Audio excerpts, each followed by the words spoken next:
15. Extra streaming services. I stopped paying for 3 different streaming platforms and kept just one. Research from SoFi shows that most people regularly watch only 1 or 2 services but pay for 3 to 5. I was guilty of this for years. But when I tracked my actual viewing, I realized I was paying for content I never touched. Now I rotate subscriptions monthly based on what I genuinely want to watch. Have you ever counted how many streaming services you're actually paying for right now? 14. Daily takeout coffee. I stopped buying coffee from cafes every day and brew it at home now. I used to tell myself it was just a small treat, a few dollars here and there. But those few dollars multiplied into something significant. The beautiful thing is, I didn't give up the ritual. I invested in good beans and a simple pour-over setup. Now my mornings feel even more intentional. The first sip at my kitchen window has become something I genuinely look forward to, and it costs me pennies. 13. Frequent eating out and food delivery. I cut way back on restaurants and deleted food delivery apps from my phone. Orders through apps like Uber Eats often cost more than double the menu price. I remember one evening ordering a simple meal and realizing the total was nearly $30 for food that would have cost me $8 to make at home. Deleting those apps removed the temptation entirely. This single change transformed my relationship with food. 12. Brand name groceries and convenience foods. I stopped buying pricey brand name groceries and pre-cut or pre-cooked foods. Multiple frugal living sources advise switching to store brands and buying whole ingredients instead of ready-made options. The taste difference is often negligible, but the savings add up every single week. I used to grab pre-sliced vegetables and individually packaged snacks without thinking. Now I spend a few extra minutes chopping and preparing. My grocery bill dropped noticeably, and I feel more connected to what I'm actually eating. 11. Bottled water. I quit buying bottled water and invested in a good reusable bottle and filter. Bottled water is dramatically more expensive than tap in most developed countries. I used to buy cases every week, convinced it was somehow better. But the truth is, filtered tap water tastes just as good. Viewers in frugal communities often say this was their easiest win, and I completely agree. It's one of those changes that feels so obvious once you make it. Less plastic, more money, same hydration. 10. Unused or premium gym memberships. I stopped paying for the fancy gym I barely used. I was paying for equipment I walked past and classes I never attended. Now I walk in my neighborhood, follow free workout videos at home, and use simple weights. I've learned that consistency matters more than fancy facilities. What gym membership are you paying for but never actually using? 9. Cable TV packages. I finally canceled my premium cable package and never looked back. Premium cable is often flagged as an outdated luxury now, as cheaper streaming options exist. I held on to it for years out of habit, flipping through hundreds of channels and watching almost nothing. The monthly cost was significant for something that added so little to my life. Dropping cable and keeping just one streaming service saved me a noticeable amount each month. 8. Fast fashion and constant new clothes. I stopped chasing every fashion trend and buying cheap clothes all the time. My closet used to overflow with items I wore once or never. Now I invest in pieces that fit well, feel good, and work together. This shift reduced clutter and impulse spending dramatically. At this stage of life, I know what suits me. I don't need the latest trend to feel confident.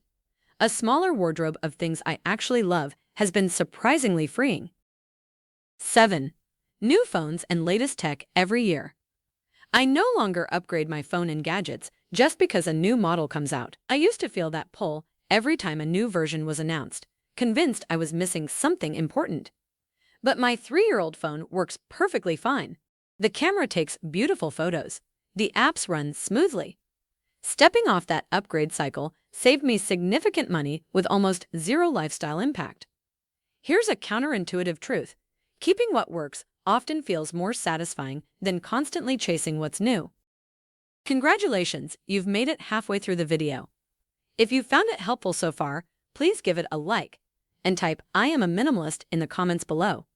I love reading your comments. Sixth point on our list is home decor. I stopped buying random decor and cute home items just because they're on sale.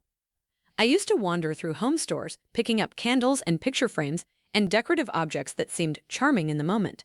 They'd end up on shelves, gathering dust, making my space feel crowded rather than peaceful. Now I focus on a few meaningful pieces that I genuinely love. My home feels calmer, and my budget feels healthier. 5. Greeting cards. I quit buying expensive greeting cards and obligatory gifts for every occasion.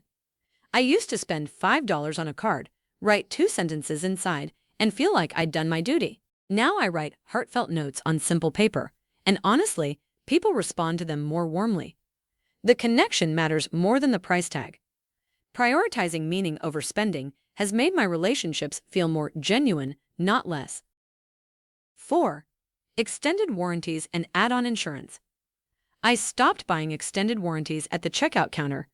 Consumer and finance sites often list extended warranties as poor value compared to keeping an emergency fund. Every time I bought something electronic, I'd hear that pitch about protection plans and feel a twinge of fear. What if it breaks? But most products already have solid manufacturer warranties. Now I put that money towards savings instead. If something breaks, I handle it. That feels more empowering than any warranty ever did. 3. Physical books and magazines. I rarely buy physical media anymore. I borrow or go digital. My shelves used to groan under the weight of books I'd read once and magazines I'd barely flipped through. Now I use my library card constantly. It's free, and I return things when I'm done. I still love reading, but I no longer need to own every book to enjoy it. 2. Single-use household products. I stopped buying paper towels, disposable wipes, and single-use cleaning cloths. I invested in good microfiber cloths that I wash and reuse endlessly. The initial switch felt strange, but now it's second nature. Audiences praise this as a double win. Less money wasted and fewer bags of trash going out each week. My cleaning routine is simpler, my spending is lower, and my environmental impact is smaller. 1. Impulse online shopping. I stopped buying random deal items just because they're discounted. I used to scroll through online stores late at night, adding things to my cart because they seemed like bargains. Now I use a strict 24-hour waiting rule before any purchase. If I still want it the next day, I reconsider. Most of the time, that urge fades completely. This simple pause has cut my emotional spending significantly. Looking back at these 15 changes, I see a pattern. None of them required deprivation or suffering. The money I've saved matters, but what matters more is how much lighter I feel. My home is calmer, my mind is clearer, my budget actually works for me now. Do you want to know the 11 things you should stop buying to instantly declutter your home? Click the video on your screen now. And if you enjoy practical tips on saving money, frugal living, and minimalism, make sure to subscribe and turn on the notification bell so you never miss a new video. Thanks for watching, and I'll see you in the next one.